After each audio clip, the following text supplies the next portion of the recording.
অনেকে জানে না কি পাকা তাল দিয়ে এত সুন্দর বরফি বানানো যায়। যেমন বানানো সহজ আর খেতেও দারুণ লাগে। আর এই বরফি বানাতে গ্যাস বা উনুনে ঝামেলাই করতে হবে না, 5 মিনিটে তৈরি করে নিয়ে খেয়েও নিতে পারবেন, এতটা খেতে দারুণ লাগে। নমস্কার বন্ধুরা, প্রতিমা কিচেন ভিলেজ ফুডের নতুন ভিডিওতে সকলকে স্বাগত জানিয়ে আজকে রেসিপিটা শুরু করছি। আর আজকে আমি আপনাদের সঙ্গে শেয়ার করব গ্যাস বা উনুন ধরানোর ঝামেলা ছাড়াই 5 মিনিটেই পাকা তালের বরফি সন্দেশ বানিয়ে দেখাবো। হয়তো শুনে অনেকে অবাক হচ্ছেন কি পাকা তালের বরফি সন্দেশ কিভাবে বানানো সম্ভব। তো ভিডিওটা না দেখলে হয়তো বিশ্বাসই করতে পারবেন না। বানানো যেমন সহজ, খেতেও দারুণ লাগে। তো চলুন সহজভাবে বানিয়ে দেখাবো। তো কিভাবে বানাচ্ছি বন্ধুরা, স্কিপ না করে পুরো ভিডিওটা দেখবেন। আশা করি আজকে রেসিপি দেখতে আপনাদেরকে ভীষণ ভালো লাগবে। আর যে সকল বন্ধুরা এখন পর্যন্ত চ্যানেলে নতুন হয়ে থাকলে প্লিজ চ্যানেলটিকে সাবস্ক্রাইব করে আমার পাশে থাকবেন। আর যারা যারা ফেসবুক পেজটাকে দেখছেন তারা পেজটাকে ফলো করে আমার পাশে থাকবেন। তাহলে বন্ধুরা পাকা তালে বরফি সন্দেশটা বানানো শুরু করি। তো পাকা তালে বরফি সন্দেশটা বানাবার জন্য দেখুন এখানে নিয়েছি বড় সাইজের পাকা তাল। যখন তালটা নেবেন তখন কালো দেখে নেবেন, তাহলে বরফি সন্দেশটা খেতেও ভালো লাগবে। তো প্রথমে তালের খোসাটা ছাড়িয়ে নেব। তো তালটাকে আমি পরিষ্কার করে ধুয়ে নিয়েছি।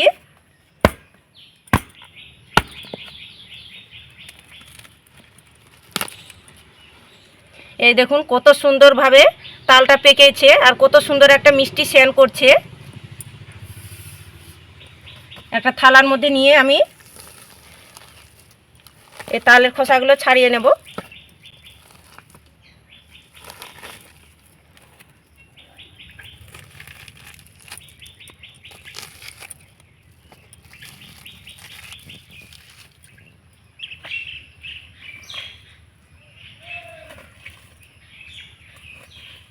তালের খোসাগুলো ছাড়িয়ে নিয়েছি। এবার আমি কাঠটা বের করে নেব। তার জন্য দেখুন এখানে আমি একটা গ্রেটার নিয়েছি আর একটা থালা নিয়েছি। তো এইভাবে করে ঘুষবো, তাহলে খুব সুন্দরভাবে কাঠটা পড়বে। তো আপনাদের যেভাবে সুবিধা মনে হবে সেভাবে বের করে নিতে পারেন কাঠটা।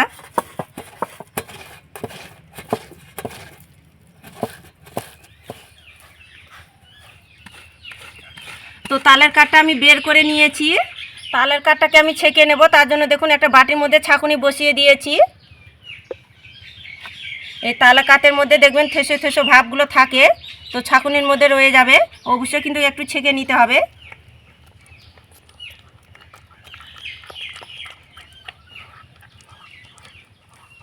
তো দেখুন তালের কাঠটাকে আমি ভালো করে ছেঁকুনিতে ছেঁকে নিয়েছি।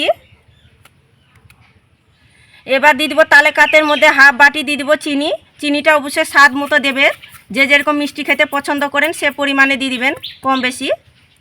আর এখানে নিয়েছি একটা বাটি, এই বাটির মধ্যে সাদা সুতির কাপড় বসিয়ে দেব।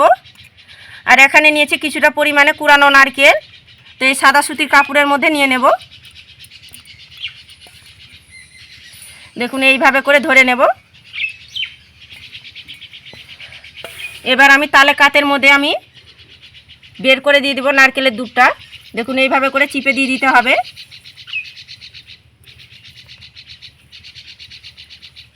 তো দেখুন নারকেলের দুধটা আমি দিয়ে দিলাম।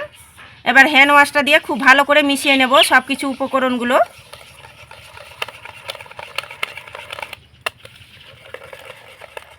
সব কিছু ভালো করে মিশিয়ে নিয়েছি। এবার সাইডে রেখে দেব। আর এখানে হাফ বাটি নিয়েছি উষ্ণ গরম দুধ। আঙুলটা ডুবাবেন যেন তাপটা সহ্য করতে পারে, উষ্ণ নিতে হবে।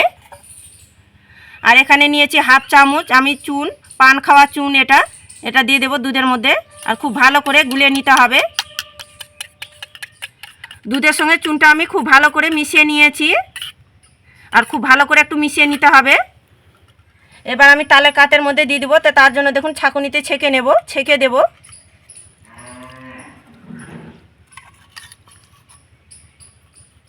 এবার আমি ভালো করে মিশিয়ে নেব হ্যান্ড ওয়াশটা দিয়ে।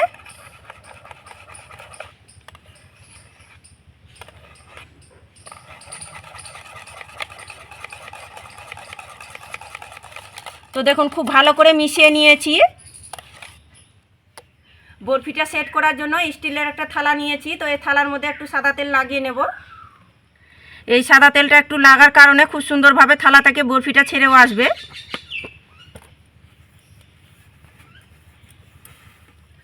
তো দেখুন সাদা তেল আমি লাগিয়ে নিলাম থালার মধ্যে।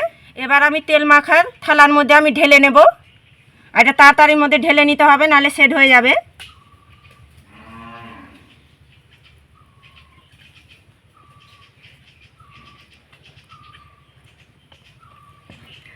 দেখুন ঢেলে নিয়েছি, একটু এইভাবে করে সমান করে নেব। আর বরফিটা সাজার জন্য এখানে নিয়েছি তেস্তা বাদাম কুচি। এই তেস্তা বাদাম কুচি দিয়ে আমি সাজিয়ে নেব, তাহলে বরফিটা দেখতে সৌন্দর্য লাগবে। তো আপনারা চাইলে নাও সাজাতে পারেন, কোনো অসুবিধা নেই, খেতে কিন্তু একই রকমই লাগবে। দেখুন তেস্তা বাদাম কুচিটা দিয়ে আমি সাজিয়ে নিয়েছি।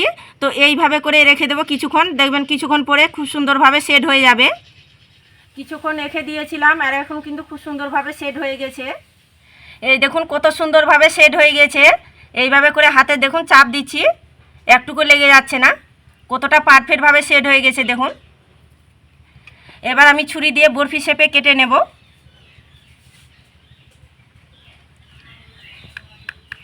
এই দেখুন কতটা পারফেক্ট হয়েছে আর কত সুন্দরভাবে সেট হয়ে গেছে, একটুকু ছুরির মধ্যে লেগে নাই দেখুন।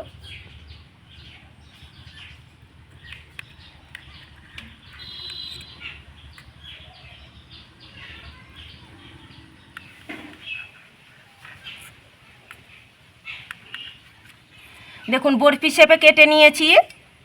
এবার দেখুন খন্তিটা দিয়ে এইভাবে করে তুলে নেব। এই দেখুন পাকা তালে বরফি সন্দেশটা কতটা পারফেক্ট হয়েছে আর কতটা লোভনীয় হয়েছে। এইভাবে করে যাকে বানিয়ে খাওয়াবেন সে খেয়ে কিন্তু অবাক হয়ে যাবে আর ভাবতেও পারবে না কি পাকা তাল দিয়ে এত সুন্দর বরফি বানানো যায়। দেখুন বরফিটা কতটা পারফেক্টভাবে হয়েছে আর সেট হয়েছে দেখুন। আর দেখতেও দেখুন কি দারুণ লাগছে আর লোভনীয় লাগছে। কারো সামনে এত সুন্দর পাকা তালে বরফির সন্দেশ থাকলে না খেয়ে তো থাকতেই পারবে না, দেখলে তো খাওয়ার ইচ্ছেটাই বাড়িয়ে যাবে। প্রতিটাই দেখুন কতটা পারফেক্ট হয়েছে, কি দারুণ আর লোভনীয় লাগছে দেখুন। আর একটা ভেঙেও দেখাচ্ছি, এই দেখুন কতটা পারফেক্ট হয়েছে, দুর্দান্ত লাগে খেতে, মুখে দিলেই মিশিয়ে যাবে, দারুণ লাগে খেতে, না বানিয়ে খেলে বিশ্বাসই করতে পারবেন না। আর প্রতিটাই এতটা পারফেক্ট সুন্দর হবে কি মনে ভরে যাবে খেয়ে। তো একবার হলে তৈরি করে দেখবেন, নাহলে আফসোস থেকে যাবে। দেখলেন তো পাকা তালের বরফি সন্দেশটা বানানো কত সহজ। তো আপনারা এইভাবে করে বানিয়ে দেখতে পারেন, খেতে দারুণ লাগে আর বানানো তো দেখলে কত সহজ। তো আজকে রেসিপি কেমন লেগেছে তো অবশ্যই কমেন্ট করে বলবেন, আর ভালো লাগলে একটা লাইক করে বন্ধুদের সঙ্গে ভিডিওটা শেয়ার করবেন। তো ভিডিওটা এখানে শেষ করছি, দেখা হচ্ছে আবার নতুন কোনো রেসিপির সঙ্গে।